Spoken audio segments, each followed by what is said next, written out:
আসসালামু আলাইকুম। সবাই কেমন আছেন? যে যেখানে থাকেন ভালো থাকেন, সুস্থ থাকেন। আজকে আমাদের বাড়ি কিছু ফুল দিয়ে শুরু করলাম আমার ব্লগ অ্যান্ড রেসিপি। তো প্রথমে আপনাদেরকে পেঁপের ভর্তা দেখাইতেছি, যে পেঁপের ভর্তা করতেছি। এখন আমার ছেলে খাই বলে সেই রকম।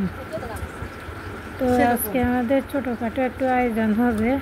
তো আপনাদেরকে দেখাইতেছি, এখানে আমরা ডিম সিদ্ধ বসাই দিয়ে দিচ্ছি। আর পুরোপুরি ভিডিও আপনাদেরকে দেখাতে পারতেছি না, কারণ ভিডিওটা অনেক বড় হয়ে যাবে তার জন্য। তো এখানে মাছ নিলাম আর এখানে মুরগির মাংস নিলাম। তো এখন আমি সবগুলোকে ধুয়ে পানি দেওয়ার জন্য রেখে দিচ্ছি। আর এখানে তো ডিম সিদ্ধ হয়ে গেছে, এখন মাছ ভাজিও হয়ে গেছে, আবার কিছু মাছ আছে এইগুলা দিয়ে দিতেছে। তো এই যে মাংস ভাজিও করা হয়ে গেছে। তো যে এখানে ডিম ভাজিও হয়ে গেছে।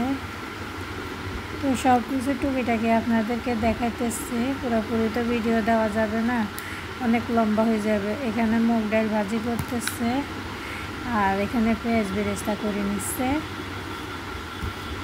তো আপনারা ভিডিওটা পুরোপুরি দেখবেন এবং লাইক কমেন্ট শেয়ার করবেন। এখানে মশলার জন্য মাংস মশলা করবে, তার জন্য তেল দিয়ে দিল। আর ডিমটাও ভাজি করা হয়ে গেছে। এই যে মাছের পেঁয়াজ ভাজি করা হয়ে গেছে।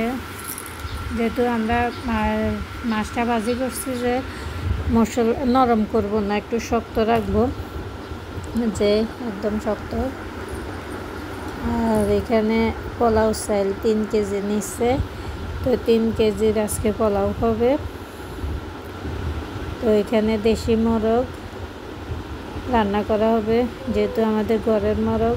আর পোলাওটাও রান্না করা হয়ে গেছে, উপর দিয়ে একটু পেঁয়াজ বেরেস্তা দিয়ে দিতেছে।